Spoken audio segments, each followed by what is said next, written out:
Assalamualaikum warahmatullahi wabarakatuh. Pada kesempatan kali ini, saya akan mempresentasikan tugas pengganti ujian akhir semester pada mata kuliah Strategi Sampling dan Pengolahan Data. Tugas ini berupa pengolahan data dengan Microsoft Excel yang bersumber dari jurnal dengan judul Adsorption and Removal of Tetrabromobisphenol by Adsorption on Functionalized Mesoporous Silica Nanotubes, Isotherms, Kinetic, Thermodynamic, and Optimization via Box Benken Design. Baik, selanjutnya adalah alur kerja analisis data, yaitu dimulai dari penyusunan variabel. Pada jurnal ini terdapat 4 variabel, yaitu dosis, kemudian waktu, pH, dan konsentrasi. Untuk dosis, itu kami misalkan dengan A, kemudian waktunya B, pH itu C, dan konsentrasi itu D. Selanjutnya, dilakukan variabel interaksinya, yaitu untuk variabel interaksinya antara AB, AC, AD, BC, BD, dan CD. Selanjutnya adalah dilakukan perhitungan untuk kuadratiknya, yaitu A kuadrat, B kuadrat, C kuadrat, dan D kuadrat. Selanjutnya, itu kami melakukan analisis dari model yang lengkap terlebih dahulu, yaitu mencari nilai regresi dari 14 parameter ini. Kemudian, dari hasil regresi tersebut akan terlihat gambaran dari pengaruh faktor-faktornya. Selanjutnya adalah kita melakukan reduksi model. Nah, pada reduksi model ini, itu kami melakukan eliminasi dari variabel yang tidak signifikan, yaitu yang memiliki nilai p-value-nya itu lebih dari 0,05. Nah, kemudian di sini tersisa variabel X1, X2, X3, X4, X2 kuadrat, dan X1 kuadrat, X2 kuadrat, dan X3 kuadrat. Selanjutnya adalah melakukan visualisasi RSM. Nah, visualisasi RSM ini kami lakukan yaitu dengan menganalisis interaksi antara dosis dan dosis versus waktu. Kemudian yang kedua adalah konsentrasi versus pH. Hasil dari regresi model lengkap, yaitu berdasarkan summary outputnya, itu diperoleh nilai R-square-nya 0,9976. Nah, kemudian adjusted R-square-nya itu 0,9939. Nah, artinya dari R-square ini, variasi dari respon QA itu dapat dijelaskan dengan model lengkap, dan hanya 0,24% yang disebabkan oleh faktor lain atau noise. Nah, di sini nilainya untuk adjusted R-square itu sangat dekat dengan nilai R-square-nya. Nah, dapat dilihat bahwa significance F-nya itu bernilai 4,659 kali 10 pangkat min 10. Nah, nilai ini itu lebih kecil dari 0,05, sehingga model lengkap ini sangat signifikan.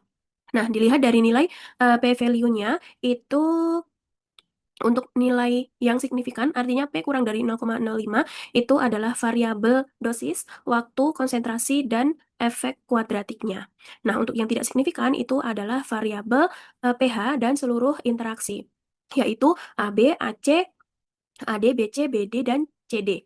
Nah, maka berdasarkan tabel regresi ini dapat diketahui bahwa model lengkap ini layak digunakan karena signifikansi F dan nilai R kuadratnya itu mendekati 1. Namun, berdasarkan nilai p-value-nya, model ini mengandung parameter yang tidak signifikan, yaitu pada bagian interaksinya. Maka langkah selanjutnya adalah melakukan model tereduksi. Model tereduksi ini dilakukan untuk mendapatkan model yang lebih sederhana dan akurat. Berdasarkan summary output dari regresi model yang lengkap, tadi terdapat beberapa variabel yang tidak signifikan, sehingga model reduksi ini dilakukan dengan mengabaikan variabel yang tidak signifikan pada model lengkap. Nah, diperoleh nilai R-square-nya itu sebesar 0,9947. Artinya, 99,47% variabilitas dari respon kapasitas adsorpsi itu dapat dijelaskan oleh variabel yang ada dalam model tereduksi, yaitu dosis, waktu, konsentrasi, pH, serta efek kuadratiknya. Nah, angka yang mendekati 1 ini menandakan bahwa model memiliki tingkat kecocokan yang sangat tinggi. Selanjutnya adalah nilai adjusted R-square-nya, yaitu 0,9924. Nah, nilai ini sangat dekat dengan nilai R kuadratnya, menunjukkan bahwa variabel-variabel yang dipertahankan dalam model tereduksi adalah variabel yang penting dan tidak menyebabkan pemborosan variabel atau overfitting. Selanjutnya adalah kita lihat nilai significance F-nya, yaitu sebesar 5,36867 kali 10 pangkat min 17. Nah, uji signifikansi model secara keseluruhan atau simultan, ini nilainya jauh lebih kecil dari 0,05. Maka model tereduksi ini sangat signifikan secara statistik. Artinya, salah satu dari variabel independen yang digunakan memiliki pengaruh yang nyata terhadap respon QE secara bersama-sama. Kemudian kita lihat p-value-nya. Nah, nilai p-value-nya dari seluruh variabel itu adalah signifikan, yaitu p-nya kurang dari 0,05. Yang artinya semuanya signifikan secara individu. Nah, berdasarkan hasil analisis regresi dengan Excel ini diperoleh nilai R kuadrat yang sedikit menurun. Namun model ini lebih efisien karena semua variabel di dalamnya itu memiliki p-value-nya kurang dari 0,05 sehingga dapat dinyatakan signifikan secara individu. Langkah selanjutnya adalah memastikan apakah penyederhanaan ini dapat diterima atau tidak. Nah, dilakukan perhitungan yaitu nested F-test. Nah, di sini sudah kami hitung untuk nilai FC-nya itu adalah 1,6 dan untuk nilai F kritikalnya adalah 3,29. Maka dapat ditarik kesimpulan ketika nilai FC itu kurang dari atau lebih kecil dari nilai F kritikal, maka H0 diterima. Yang artinya model ini bisa menghilangkan beta dari model lengkap. Baik, selanjutnya adalah membuat plot 3D dari surface, dosis versus waktu, dan juga konsentrasi versus pH. Di sini kami menggunakan nilai beta yang diperoleh dari model tereduksi. Sehingga diperoleh persamaannya adalah B0 ditambah beta 1 X1 ditambah beta 2 X2 ditambah beta 3 X3 ditambah beta 4 X4 ditambah beta 5 X5 B5 X1 kuadrat, kemudian ditambah beta 6 X2 kuadrat dan beta 7 X3 kuadrat. Maka dilakukan perhitungan dan diperoleh plot dari 3D surface ini sebagai berikut. Oke, berdasarkan gambar ini atau grafik dari plot 3D ini diketahui bahwa grafik menunjukkan bentuk kubah atau dome shape. Nah, hal ini mengkonfirmasi bahwa hasil statistik pada model tereduksi di mana efek kuadratik dari X1 kuadrat yaitu dosis dan juga X2 kuadrat adalah waktu, itu memiliki nilai p-value yang sangat signifikan, yaitu nilai p kurang dari 0,05. Nah, kemudian semakin bertambahnya waktu kontak, nilai QE-nya juga meningkat. Nah, kemudian mencapai puncaknya dan akhirnya cenderung melandai atau sedikit menurun. Hal tersebut menunjukkan adanya titik jenuh pada proses absorpsi. Selanjutnya, untuk pengaruh dosisnya, itu terdapat rentang dosis yang berada di tengah grafik yang memberikan hasil optimal. Kemudian penggunaan dosis yang terlalu rendah atau terlalu tinggi itu dapat menurunkan kapasitas absorpsi per unit massa QE. Nah, untuk titik optimal lokalnya itu berada di area yang berwarna coklat tua ini, tercapai pada rentang waktu antara 52,5 hingga 71,5 menit dan dosis pada 0,044 hingga 0,056 gram. Nah, selain itu dapat diketahui pula bahwa kapasitas absorpsi itu diprediksi mencapai nilai maksimal di atas 1,4 milimol per gram. Nah, untuk efek dominannya itu berdasarkan hasil regresi dapat diketahui bahwa variabel X2 atau waktu itu memiliki nilai T-stat-nya tertinggi 46,46 sehingga secara visual juga terlihat bahwa kemiringan grafik di sepanjang sumbu waktu itu jauh lebih curam dibandingkan sumbu dosis. Ini menandakan bahwa waktu kontak adalah faktor yang berpengaruh dalam menentukan besarnya QE dalam eksperimen ini. Kemudian, untuk bentuk permukaan yang mulus tanpa putaran atau kemiringan yang ekstrim seperti bentuk pelana, itu mengkonfirmasi bahwa variabel-variabel ini bekerja secara independen dalam mengikuti pola kuadratik, sehingga masing-masing mencapai titik puncaknya. Selanjutnya adalah plot 3D surface konsentrasi versus pH.